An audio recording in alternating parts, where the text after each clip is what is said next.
What's up, C.A.N Folk? This your boy Quentin. And this your girl Regina. And thanks for joining our channel, Conscious at Night. So guys, as you already know, we started a series called Things We Should Stop Normalizing. So it sounds like we on a good road right now because we're on part 4, guys, of things we should stop normalizing. Yes, what's next? What's next? But listen, we're not even gonna slow down on this one. We're going straight for the jugular. Well, the thing we should stop normalizing today is work. Yes. Oh my. We can all afford to stop normalizing work. And what do I mean by like normalizing work? Like, why should we stop normalizing work? First of all, we should stop normalizing work because if we asked 100% of Americans, why do you work? They would say universally it's to afford a living. Yep, for sure. It's to afford a living. That's why we work. So if we stretch this thing out and we go all the way back to the beginning, we work to afford a living, but guess what we gotta do to work? We gotta get an education. Wow. Talked about that in the last video, right? Yeah, we talked about that in the last video. So if you guys haven't watched that, go click it. Yes. Go watch it. You'll enjoy it. But I'm telling you, right, you gotta get an education because they want you to be exactly how they need you to be in their system. Exactly. For their system to work. So really, you going to work is their system being able to work. Right. If it's not for you, there will be no system. Right. Without your energy. Yeah. It's done. It is completely done. Right.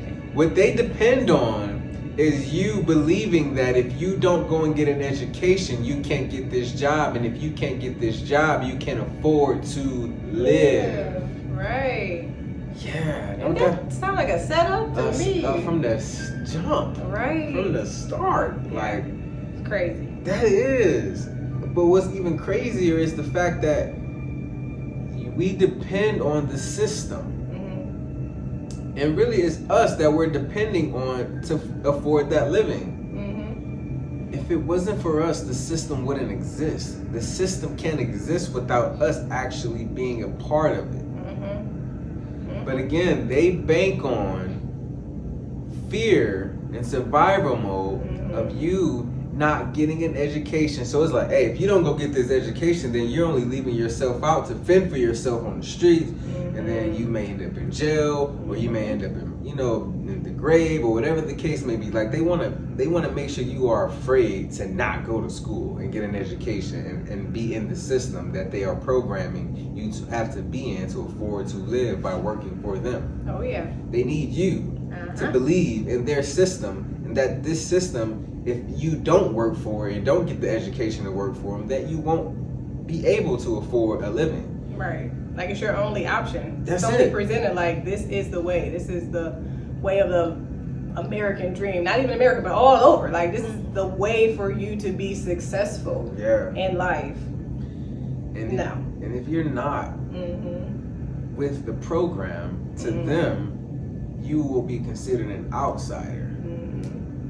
Or someone that may be having to depend on the government. But even in that, they still got you because, hey, if you depend on us, then that means we can borrow money from other banks and eventually we'll have total control because all the banks are basically what runs these corporations. And these corporations are the corporations who run the world. So you're still technically falling right into their plan.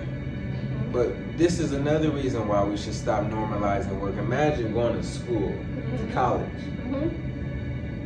And I mean, you going there for business, or you going there for nursing, or you going there for whatever you want to go there for, right? You get out of college, you graduate with your degree. On average, you 60 to 75,000, maybe 85,000 in the hole already, in debt. Talk about starting out. You see, so it's like, and then your salary is maybe 45,000 to 55,000 a year. So do you know how long it's going to take you to even pay that back? Because you're going to want to get an apartment, or if you're married, or if you have children, you're going to need to supply for your family, especially if you're the only one working. But if that's the case, say it takes $40,000 to basically feed you and your family and live a sustainable life as far as rent, lights, and bills, and clothes, and groceries, and all of that, car note. What you're going to do is you're going to play in small increments. They will put you on a payment plan, and you'll be paying how many years? Maybe 20 years, 20 plus. So it's like they making sure that you are going to stay in their system for as long as they can drain you. And not even enjoy it. Right. Which is a good point that I was going to bring up is I think it's just a complete energy drain. For sure.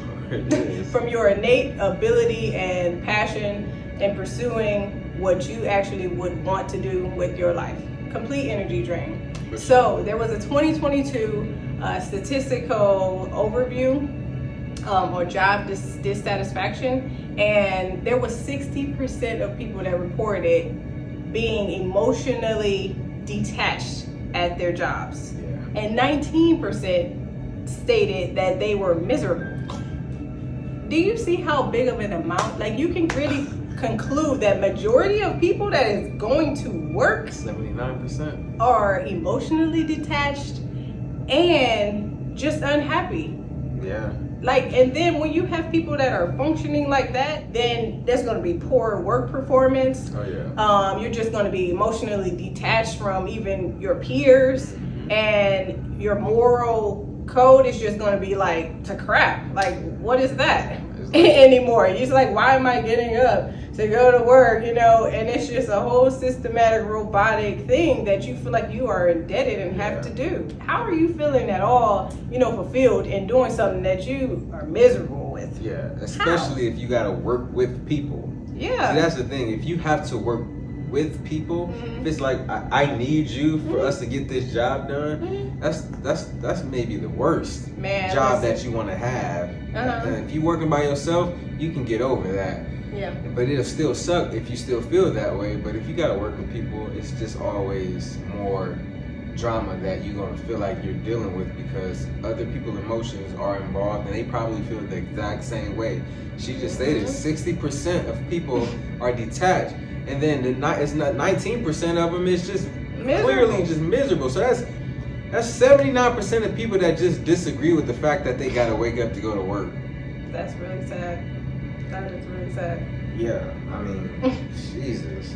I mean, you only got 21% of people that's like, third.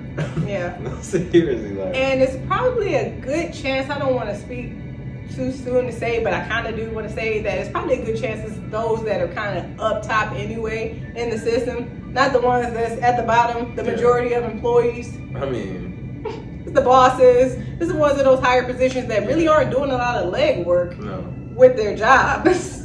That is completely good, probably. They tapping their feet under their table. That's the leg work they doing. Until it's delegating you. So that's why we should stop normalizing work, because let's just be real, we don't want to do it. We don't want to do it. It's draining. It's emotionally, and then also too, like, it affects your relationship in your marriage. I kid you not, like, when you're at a job and you're doing something you don't want to do, you come home with that drained energy, and if you don't know how to transmute your energy, your marriage, your relationship, your friendship will take a hit. Yes. If the two is not able to transmute, or if one is not seeing the correct way. So yeah, like, it's this system, again, this matrix, this system, this matrix that needs you to exist is literally only here to divide and take from you. It's only here to divide and take from you. Like a thief. In the night. That you know is coming when that alarm clock go off, saying, I gotta go to work. Yeah. So remember, guys, darkness is only evil when there's no awareness within. When the seed is planted, it is planted in the ground where there is no light. But that seed knows who and what it is when it is planted in the ground. The question is, do we know who we are when we are planted in the dark? Let us raise our vibration, because light has come. We know together. We grow together. Conscious at night. So guys, be sure to like, share, comment, and subscribe to Conscious at Night. Also, don't forget to turn on that post notification bell so that you can be notified every time we drop a video. We'll see you guys in the next one. Bye.